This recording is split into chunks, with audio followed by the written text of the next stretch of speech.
Hi guys, Queen of Flannel here. Welcome back to the channel.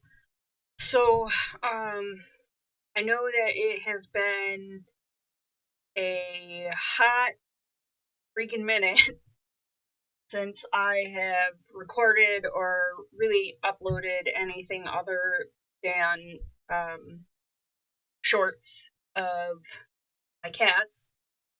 And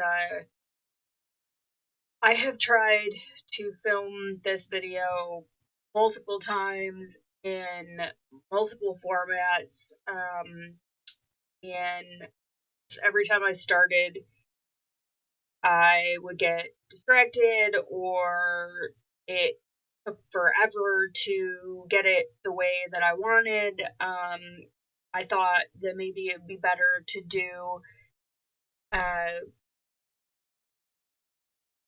as a voiceover if I could just sit here and color and not have to try and think about words and what I wanted to say and just focus on the art and then focus on the words after, mainly just because of, once I get into things and kind of explain, what's been going on and where I've been and kind of the state of my mind for the past, I'd say, coming up on about a year. So I'm gonna try and do this while I work on a whip. We'll see how it goes. We'll see if I can actually get through this without having to pause to cry, because it is kind of a there's definitely some emotion behind it. So I will preface this with a warning, and I will let you know when I get to that point. There's going to be some medical things discussed, and I'm not going to go into gory graphic detail because there's really not any gory graphic detail, but I know that some people either aren't interested in listening to that, and some people are sensitive to that. So I'm going to talk about the book and the pencils that I'm using first, and then I'll get into the where have I been, and I'll let you guys know when that's coming. So if you just want to watch the coloring, totally cool. I get it. Feel free to just mute the audio, listen to your own music, watch me color without listening to me talk. But I don't want to say that I felt like I owed an explanation, because I really don't. But I think once I kind of get into it, maybe my story will help somebody else. But yeah, so this is the Green Witches coloring book, from enchanting forest scenes to intricate herb gardens. Conjure the colorful world of natural magic by Arin Murphy-Hiscock. She has a whole other series of different types of books, but I can't remember who I saw working in this, and I thought the picture really neat. I liked the art style, and there's some fall things in here. So I picked this up on Amazon. I will put a link to it in the description below. And I am working with some of the Derwent Artist pencils. So these don't seem to get used a whole lot in the coloring community, and I can understand why. They are a very hard lead pencil. I've really been enjoying these, but they definitely take some getting used to. They're a layering pencil. I've kind of found a way to use them to color like full images, but they are definitely well suited for, detail work, and really I feel like their design go with the other, sorry, I keep stuttering, um, with other Derwent sets. I believe I've seen some people mention that these were either supposed to a sister pencil to the Derwent Studios, or I don't want to say replace the Derwent Studios because those are still out there. But this isn't going to be a review video. I will kind of, talk about what I found that works best with them. So, I started this over the weekend. The weather was really nice, so I was spending some time outside, and just this one kind of spoke to me. This book has really nice paper, and these pencils, seriously, I swear I can talk. These pencils are actually really, really nice on this paper. So, I was working on the flowers up here. So let me grab the pencil that I had started with. And I might pull a third purple color, but I don't know if I'm going to do that on camera. It may end up being an off-camera thing because I don't want to dig into my case. So we'll start with the flowers. I'm working with Imperial Purple, Pencil 2300, and Red Violet Lake 2400. And yeah, so this is going to be the start of where I talk about some of the medical things that have led to my absence. So if you want to mute, this would be time to do so. There's probably going to be a lot of filler and things of that nature. I have been struggling with my ability to multitask. Part of the reason that I had tried to film this with a voiceover. So, most of you that have been around the channel for a while know that I was deployed overseas to the Middle East.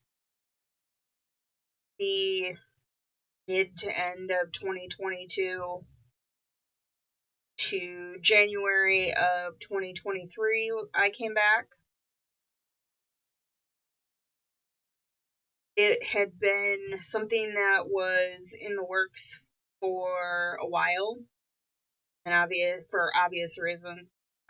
If any of you have ever been in the military or affiliated with the military, obviously I couldn't really tell you guys what was happening, where I was going, when I was leaving, but I did want to, give you guys something, so it was kind of just like, oh yeah, I'm going to be gone for a certain amount of time, overseas. Well, I didn't even tell you guys that at that point. I'm be gone for work for an undetermined amount of time. And so I recorded a bunch of things before I left and pre-uploaded them. That way there was like 2 months worth of content. So I think about the end of August was when that stopped. And the stuff I uploaded didn't really do that well. It was some book reviews, and then I started working on a monochrome challenge series with alcohol markers, which eventually I'd like to continue, but unfortunately right now don't have a printer, so I can't print PDFs out to do that at the moment. Sure, I could find some images in some of my single-sided books, but, it was just easier with the PDFs. But anyway, so no printer right now. Printer I had, kick the bucket, but I uploaded a bunch of stuff before I left, and I actually took a bunch of my supplies with me. I took some portable recording gear and my laptop, and my hope was that I would be able to continue that while I was over there. And unfortunately, that didn't happen. I got over there and just realized that the environment, the work schedule, and all of that fun stuff wasn't really conducive to being able to upload. I did have access to the internet, and it definitely, I mean, I'm not going to complain, it was a deployment and I had access to Wi-Fi. Definitely not well suited for uploading. It would have taken me days to get a video uploaded. So I ended up having to table that idea. Then I'd say about October, November time frame, while I was over there, I got pretty sick. And at first it was, nondescript symptoms. I was living in a dorm with, at one point, well, I had my own room for a little while, but I was sharing living quarters with anywhere from 4 to 6 other people, and then of course working at the passenger terminal, I was around, the quote unquote public, so it wouldn't have been out of the ordinary to get sick in that environment. And so when I really noticed that there was a problem, my neighbor had been ill, and so I thought, okay, well, I probably picked this up from her. And I had lost some weight, which again, I was, way more active than I had been before I left. So not unreasonable, between 130-degree temperatures and being outside and the running back and forth. Nothing, that would have alerted me to the fact that anything was going on. And then I started noticing that I was having issues with my heart racing. And so I'm trying to remember what exactly, how the leading up to this kind of went down. But I woke up one day, I'm getting ready for work, and I just felt horrible. I don't really know how else to describe it other than I just felt like complete and utter just garbage. And so I got to work and I almost passed out in my office. I had my coworker drive me to the clinic on base and drop me off. I told them, what was going on. And of course, when you walk in and you say, yeah, I'm short of breath, that tends to get people's attention. So they saw me pretty quickly, brought me back, and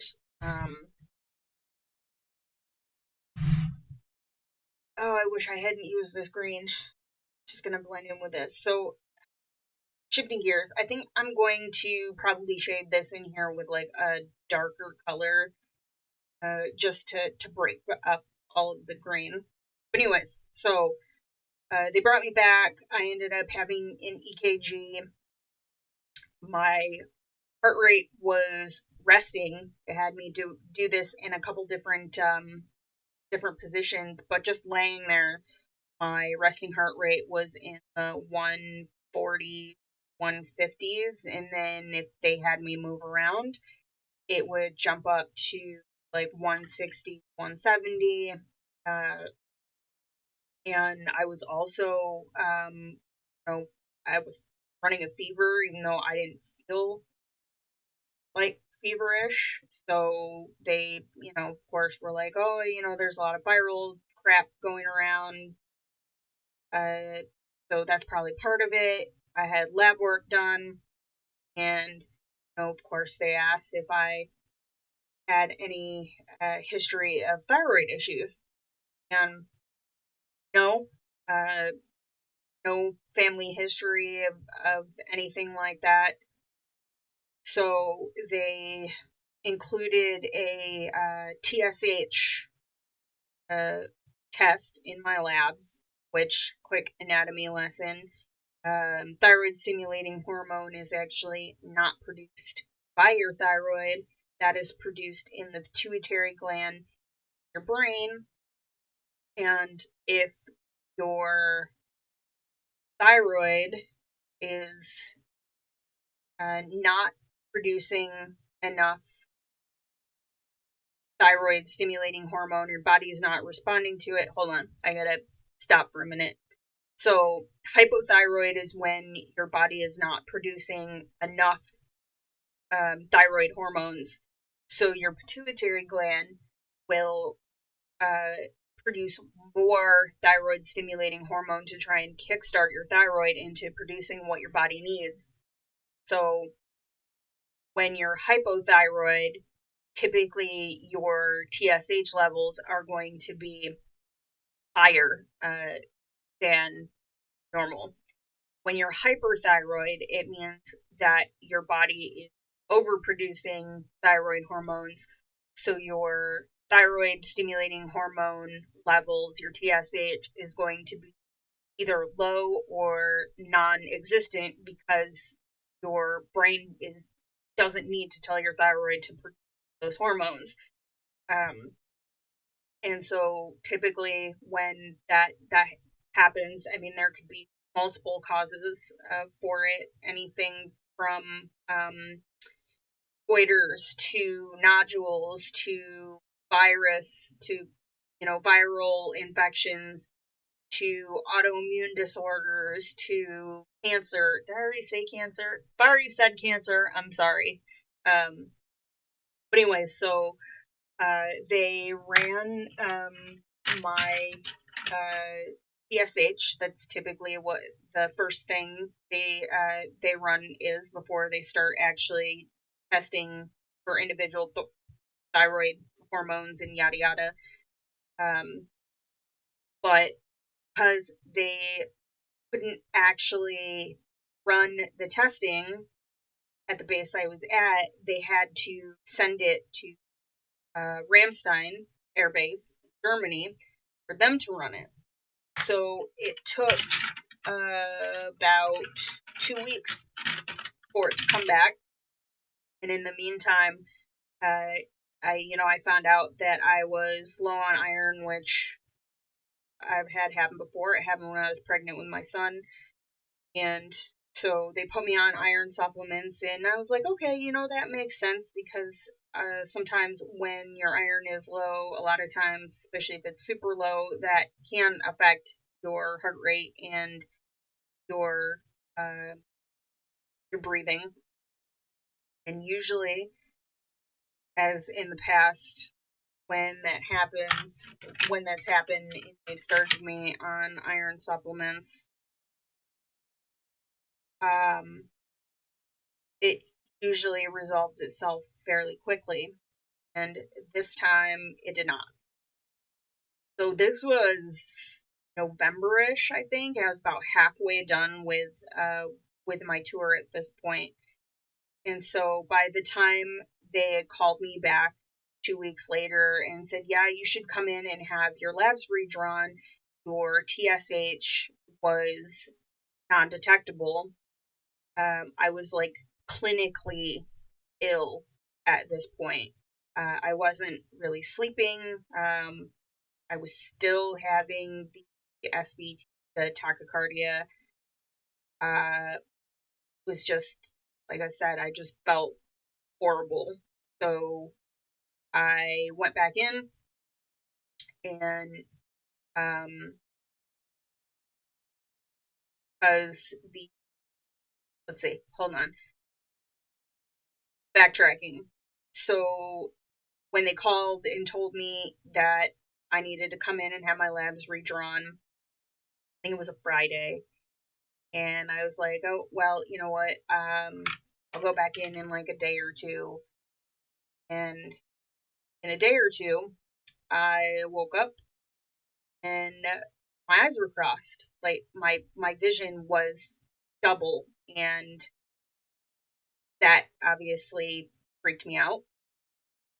So I called my office, and I asked somebody to come get me and told them I needed to go to the clinic like ASAP.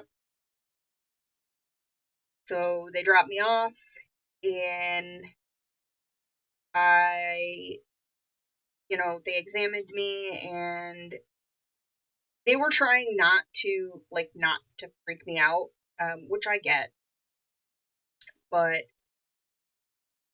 nothing had changed, and my condition was actually like worse, and so they were afraid that I was in a thyroid storm, which is when you are hyperthyroid and your body has so much thyroid hormone that your body is basically in overdrive, and it is a legitimate medical emergency. So they came back in and they said, told me what they thought was going on, and basically said, we don't think that you can wait 2 weeks for us to draw your labs here to see what's going on. We think that you need to go one of our partner hospitals downtown. And so, of course, that was like, well, all right. I'm in a foreign country, and they're gonna send me to a local hospital. So I didn't speak the language, and they they set everything up, and I had somebody from my squadron, another female, as my wingman, because they basically prepared me to have to stay the night. So I packed a bag, and my first sergeant was contacted, my work was contacted, and they came and got me and took me downtown. It was either that or an ambulance. So took me downtown. I was seen in the ER at a hospital in downtown Doha in Qatar. And they had an endocrinologist come in and see me, and he was very nice. We were able to communicate with each other. He spoke English, and he was pretty much like, yeah, when they discharge you from the ER, you come down to my office and see me. So I'll skip the insurance issues. That's a whole other thing. We don't need to get into that. So I go down to his office after I'm discharged from the ER, and sends me for an ultrasound and additional labs, and does his own exam, and explains to me kind of like what what they're thinking and what the possibilities are. And so my ultrasound came back okay. They couldn't find any like nodules or anything like that. And he said, you know, it would take a little while for my labs to come back. Uh, so they started me on medication like that night. And I was put on an antithyroid and a beta blocker to, you know, control my heart rate. And I was having like full body muscle tremors. And I'd say within 24 to 48 hours of being like on the medication, it was like somebody had flipped a switch. And I realized that I had probably been ill for a lot longer than I realized. It was just, yeah. And so, uh, they also had me meet with the optometrist on base to, you know, follow up with the issues I was having with my eyes. And I got some of my lab results back and said, "Yep, you're hyperthyroid." So they kept me on the same dose of the antithyroid medication, and then the last like little bit of my labs came back. I'd say a week to a week and a half later, and of course they were really quick to give me the first set of labs, which is like my white blood cell counts. I think it had my TSH and something else on it. But then this second set of labs, they wouldn't send me. I got a phone call that's you know, the medical phone call nobody wants to get, where you get the message saying, "Yeah, we need you to call us back like as soon as possible. You need to come in." And of course, you know, my brain went to like all of the horrible possibilities. And so I had it set up. A friend of mine, a coworker, another master sergeant that I worked with, packed up and we drove downtown. It's only about a 30-minute drive away from the base, and they bring me into the office, and it basically, you know, explains to me what they had found, and that I have an autoimmune thyroid disorder called Graves' disease. Basically, my immune system is producing antibodies that are telling my thyroid gland to continuously produce thyroid hormones. And so, of course, you know, I did a bunch of research and whatnot, and they kept me on, again, the same dose. You know, um, said I seemed well controlled at that point, and I was doing well on the beta blocker, and so they didn't schedule me with another follow up while I was there. I had issues with the clinic on base, um, getting me a follow up before I left, and since I was stable, I was getting ready to leave in January, and so, you know, barring any like unforeseen issues, I didn't push it. I just kept going and you know, having the follow ups with the optometrist on base. And then I reached out to my primary care manager at the VA back home and said, "Hey, look, just so you know, this is this is coming your way." And I sent her all of the the lab work and things like that from over there. They were able to get me set up like as soon as I I got back. But yeah, so I'm gonna start on basket, I think.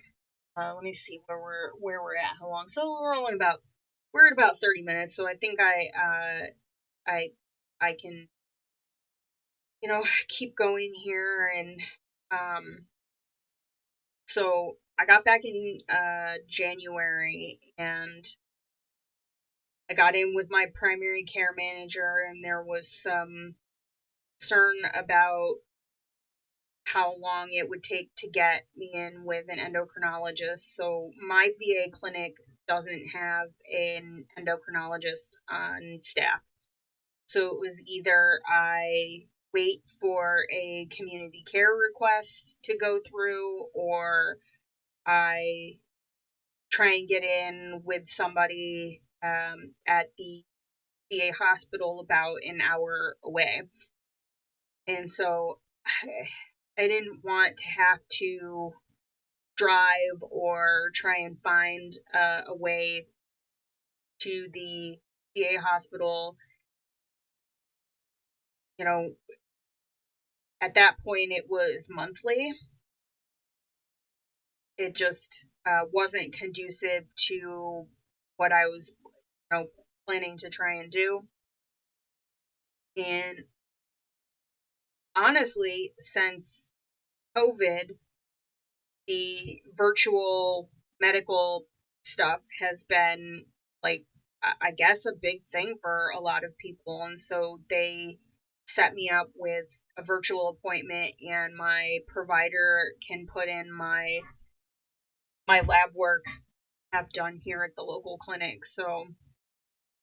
Uh, so they got that started for me, and at that point I was doing lab work every 4 weeks, and I'm at every 8 weeks now, unless there's an issue.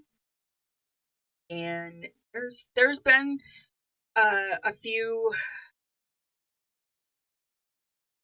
I will just say that the past, I'd say since about March, has been a little rough. I feel like that's really when things kind of started to take a turn. So I have been through some medication changes and adjustments. There was our visit for a recurrence of the tachycardia.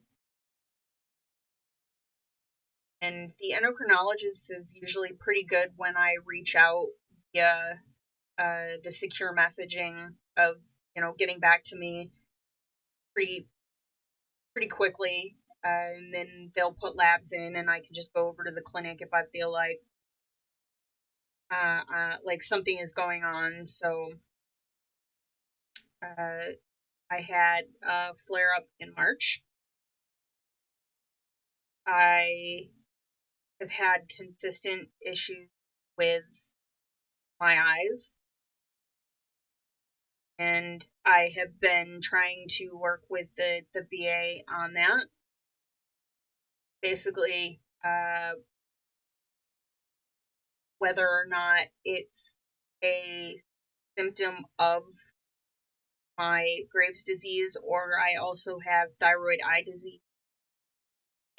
Tissues in my eye, and I'm going to try not to be graphic about this, in my eyes, are swollen and inflamed, and it has caused some protrusion in my eyes.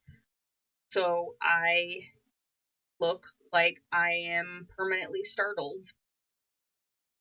And since my eyes now don't, my eyelids don't close, I have chronic dry eye, and my peripheral vision is moderately impaired.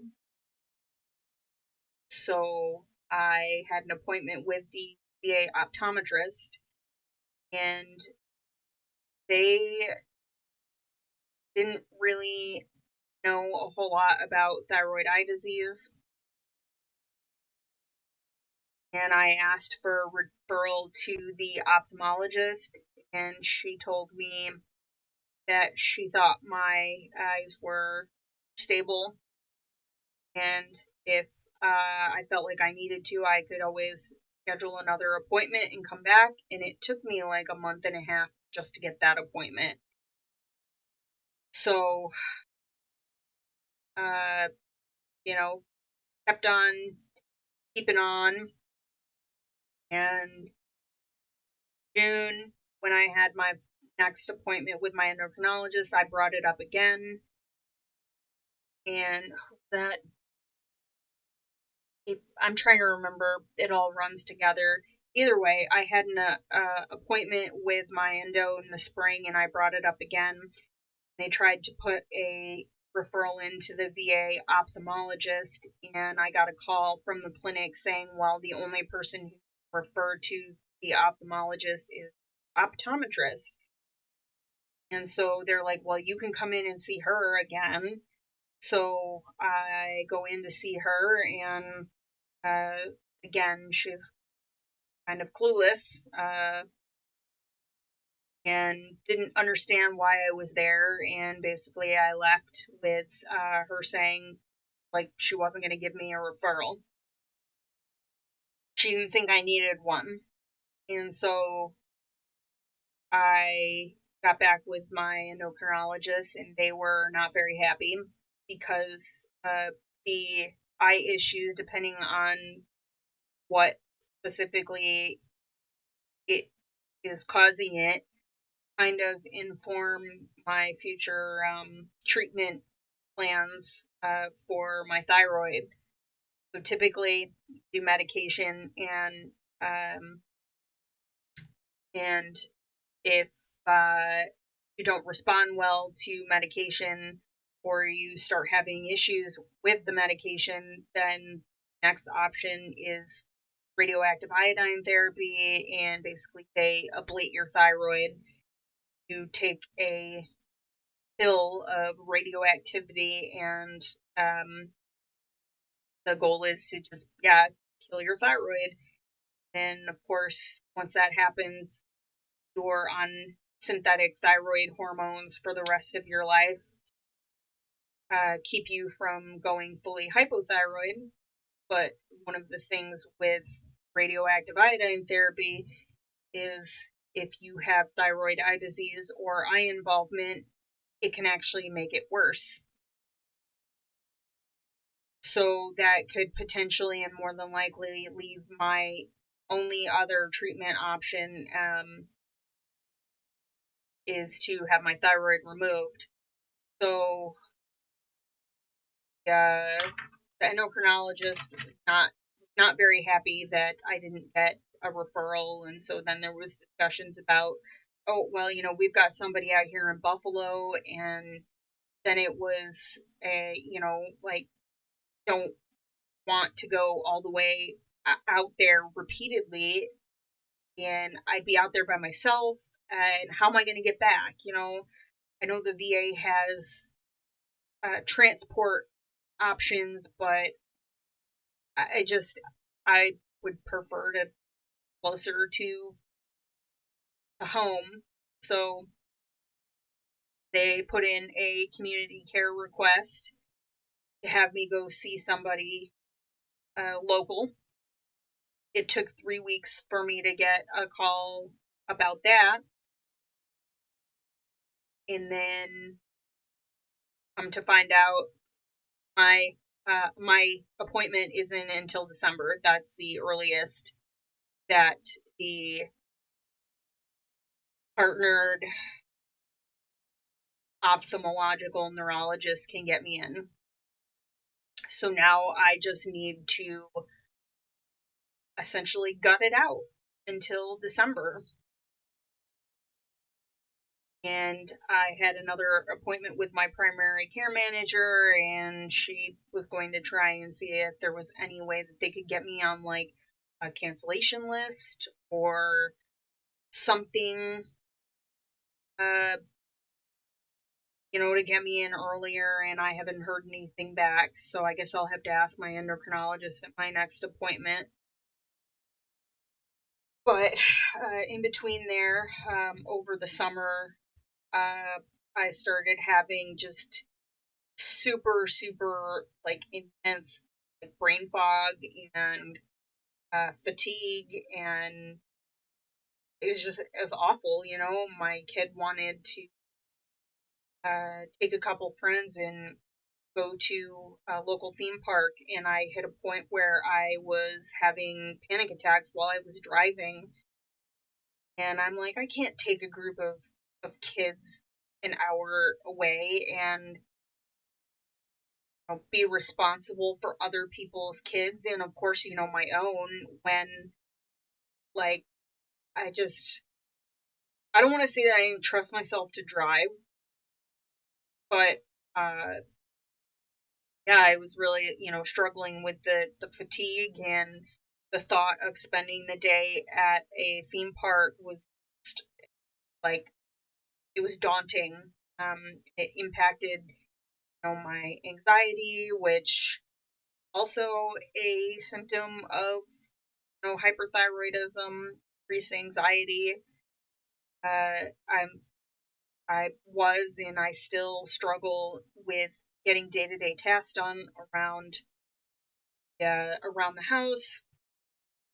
So there's been a big chunk of time where it's like I want to sit at my desk and record and do art and make videos for you guys, but the thought of sitting here, uh it just I just couldn't. I physically could not bring myself to sit at my desk for 30 minutes and work in a coloring book.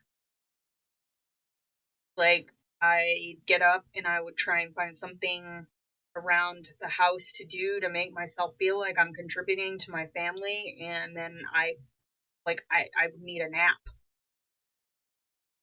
And it's impacted just like my entire life.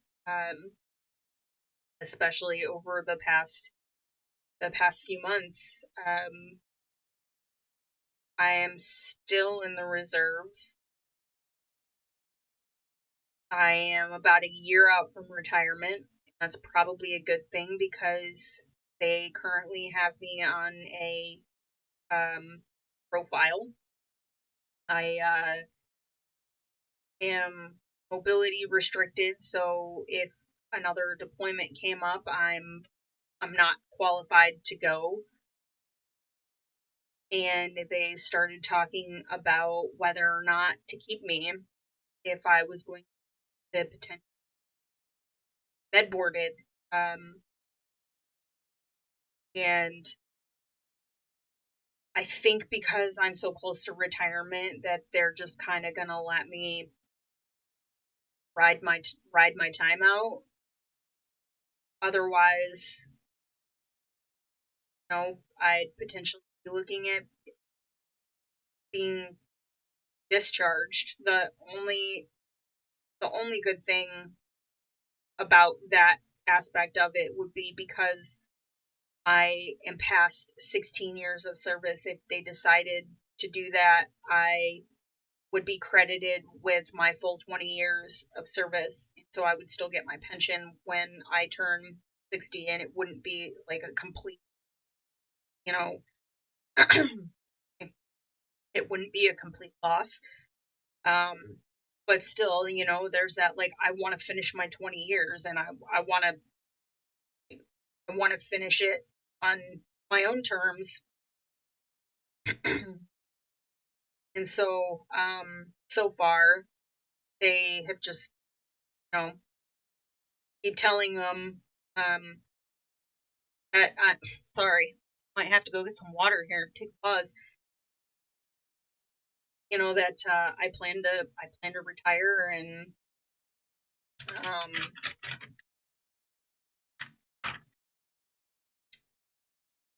so there's that aspect of it.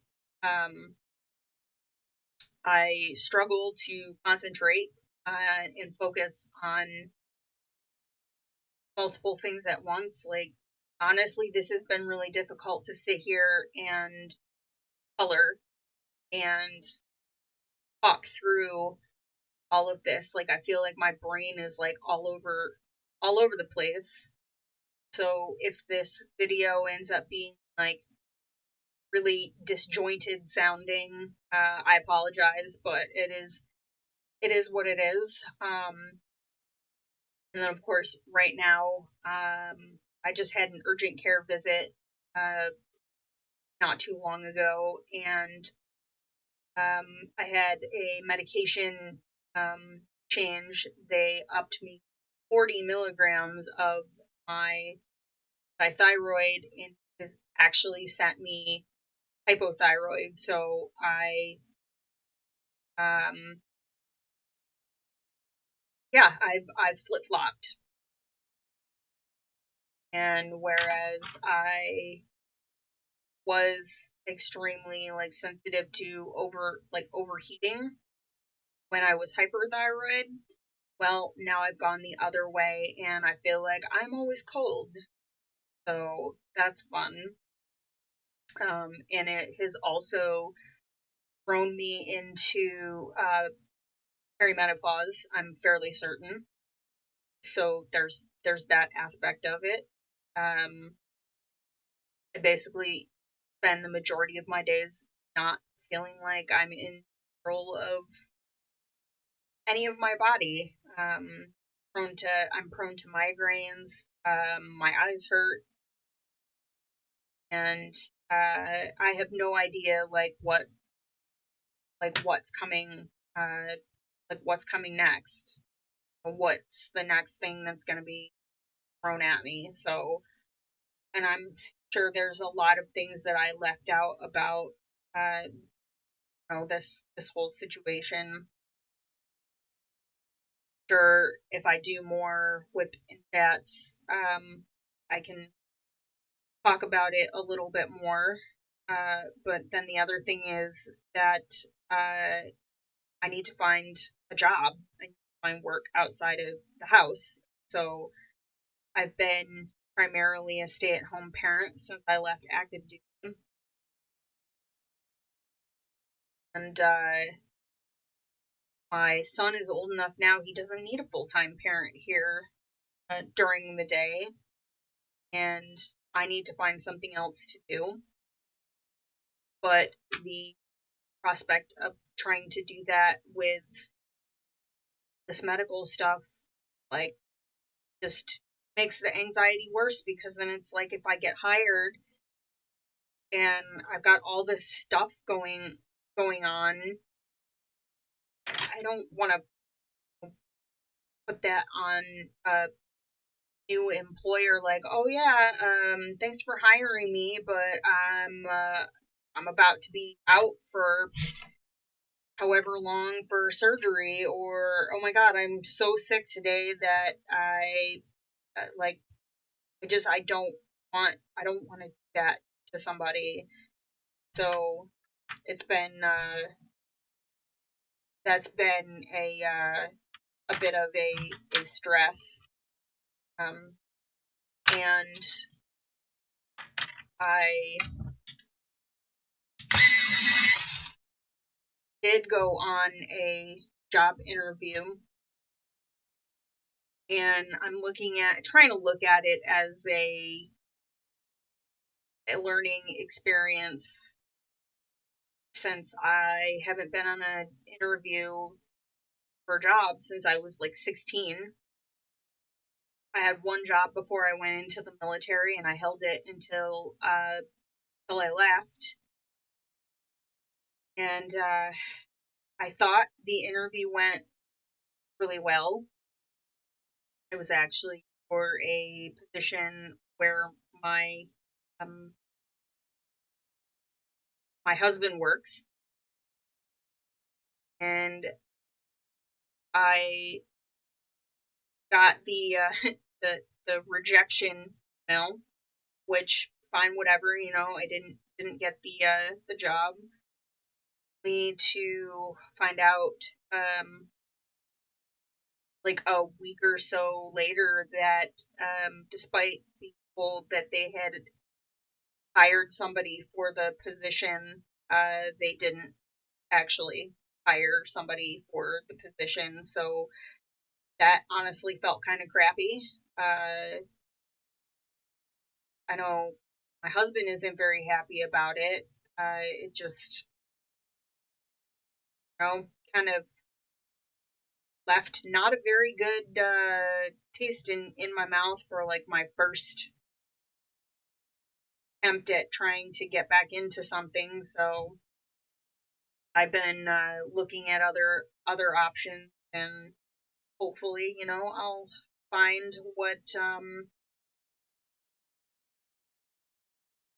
find some place where I'm valued, and that I enjoy being, and will all work out.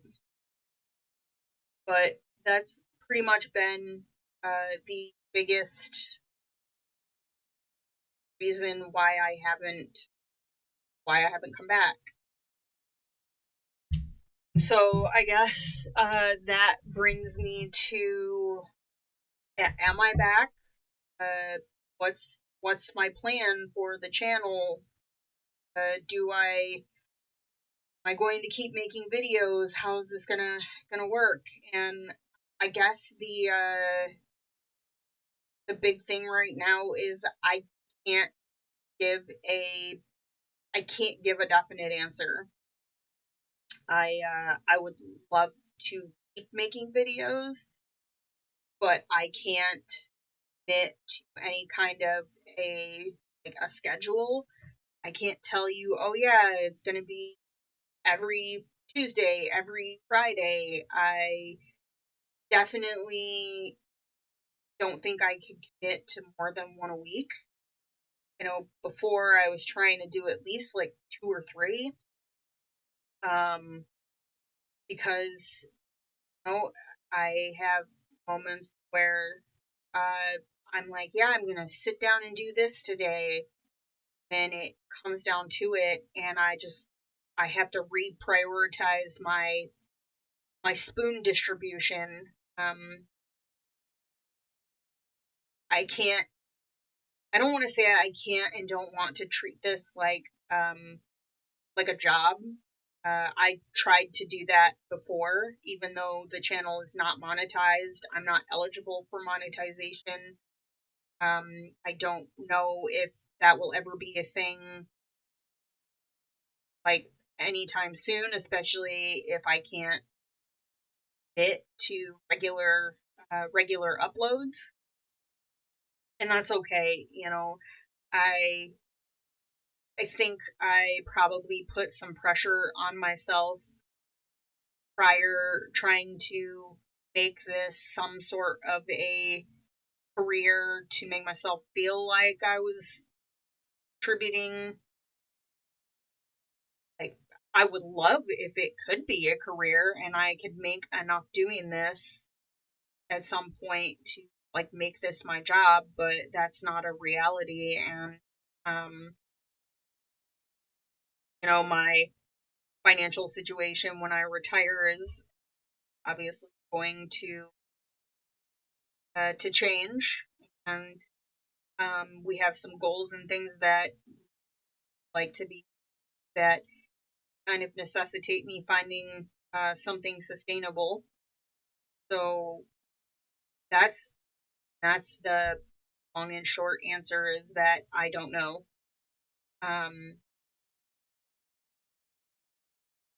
I legitimately, I don't know. I think for right now, it will probably be on a case by case basis. It might be a short here or there, a short video here or there. Don't know if I have the brain capacity, extended, depth tutorials. I just kind of trying to get through um, one day at a time. So that will be the answer, I guess, for right now is I just don't know. And I appreciate those of you who still watch the old videos on the channel. I appreciate, the have reached out. I appreciate you. I I hope that I can find a way to things make things work. Um, but at this point, it really just it's just that's about all I can say on that. So, all right. So I've been going for almost an hour. It is a little after 10 here, so I think that's going to be where we end it. I feel like I got a fair amount done on this for it being trying to talk while I did it. So, thank you guys so much for all your support. I really do appreciate it. And yeah, if you listen to me ramble, awesome. Thank you. If you muted this and just watched me color, awesome. Thank you. I appreciate you all, and I will catch you in the next one whenever that may be. Have a good rest of your day wherever you are, and yeah, thanks so much.